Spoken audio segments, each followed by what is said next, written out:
Zonas de habitabilidad galáctica.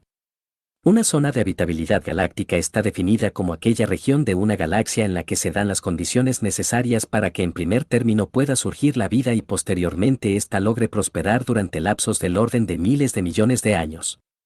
En cierta forma es una generalización del concepto de zona de habitabilidad circunestelar que se define como aquella región en torno a una estrella en la que la temperatura de un planeta permite la existencia de agua líquida en su superficie. Inicialmente se consideró que los parámetros definitorios de una zona de habitabilidad galáctica son dos: 1. Abundancia de elementos pesados. 2. Seguridad ante eventos astrofísicos de tipo cataclísmico. El primero de estos factores se refiere a la abundancia de los elementos químicos necesarios para la formación de la química orgánica, principalmente carbono, oxígeno y nitrógeno. Este parámetro es conocido en astrofísica con el nombre de metalicidad. Dado que son las estrellas medianas y las masivas las que producen estos elementos pesados en sus procesos de fusión nuclear y los liberan en el medio interestelar al final de su existencia, son las regiones que han tenido más generaciones de estrellas de estos tipos las que tienen mayor metalicidad y por ello donde es más probable el surgimiento de la química necesaria para la aparición de la vida. En nuestra galaxia, y en general en las galaxias espirales, es en sus núcleos donde se ha producido la mayor cantidad de generaciones de estrellas de estos tipos y en sus bordes la menor. Así la disponibilidad de elementos químicos para la vida alcanza su máximo cerca de los núcleos galácticos y decae a medida que nos acercamos a los bordes. El segundo factor a considerar es la frecuencia con la que ocurren fenómenos altamente energéticos con la capacidad de emitir grandes cantidades de radiación o partículas, pues estas emisiones podrían destruir las moléculas orgánicas y la vida. Los principales procesos astrofísicos de tipo cataclísmico son las explosiones de supernova, los brotes de rayos gamma, altas tasas de formación estelar seguidas de explosiones de supernova en masa y los chorros que se forman en los discos de acreción de agujeros negros. Todos estos eventos también son más frecuentes en los núcleos galácticos y menos hacia los bordes. Esto hace que las perspectivas de preservación de la vida sean mayores hacia el exterior que hacia el centro galáctico. La conjunción de estos dos factores en las galaxias espirales resulta en que por un lado sus bordes no son adecuados para el surgimiento de la vida debido a la ausencia de elementos pesados, aunque sean astrofísicamente seguros, y que sus núcleos tampoco son propicios para que la vida prospere dado sus altos niveles de radiación, aun cuando su composición química sea muy favorable. Así en las galaxias espirales, al eliminar tanto el centro como la periferia, lo que queda es un anillo intermedio como la región donde se armonizan ambas posibilidades, la de surgimiento de la vida y la de que ésta prospere durante miles de millones de años y así sea posible que la evolución haga su trabajo. Este anillo es su zona de habitabilidad galáctica.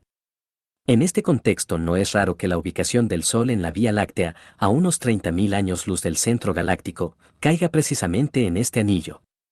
Algo que también hay que considerar es que estos dos factores definitorios de la zona de habitabilidad galáctica son dinámicos.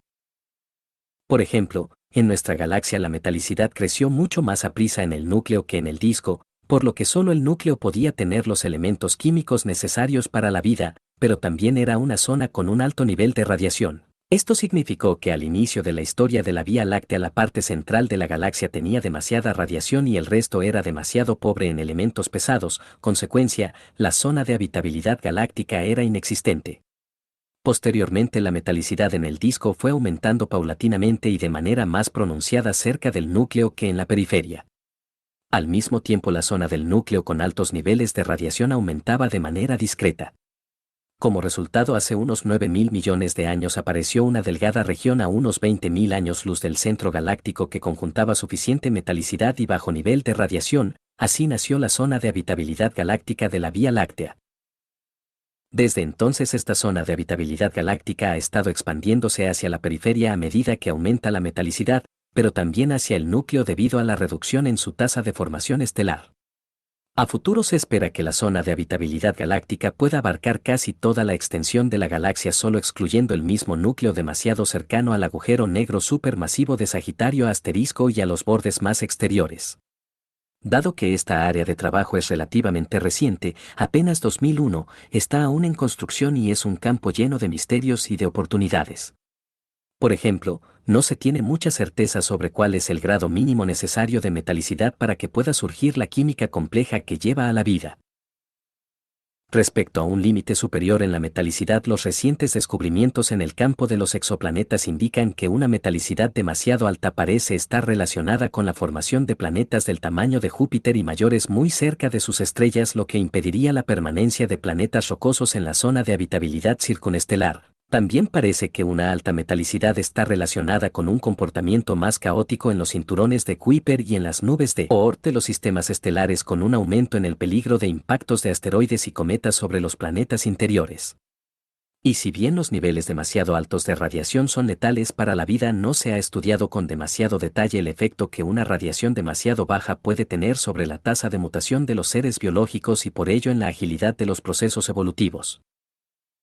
Otro asunto pendiente es el efecto que el reciente descubrimiento de la no planitud del disco de la Vía Láctea, el cual es parecido al sombrero de un soldado de los tercios españoles, tiene sobre la zona de habitabilidad galáctica. Esto además de que para cada galaxia espiral se requieren estudios más detallados que tomen en cuenta las diferencias de metalicidad entre los brazos espirales y los espacios entre estos. También se ha especulado sobre un posible efecto que pudiera tener una mayor o menor densidad de materia oscura sobre la dinámica de la zona de habitabilidad galáctica, un tema por completo desconocido. Otro problema abierto es el de las galaxias que presentan signos de interacción gravitacional que ha deformado su simetría, como por ejemplo las nubes de Magallanes y otras galaxias aún más fuertemente irregulares. Como se puede ver, el tema de las zonas de habitabilidad galáctica es fascinante y hay mucho por hacer.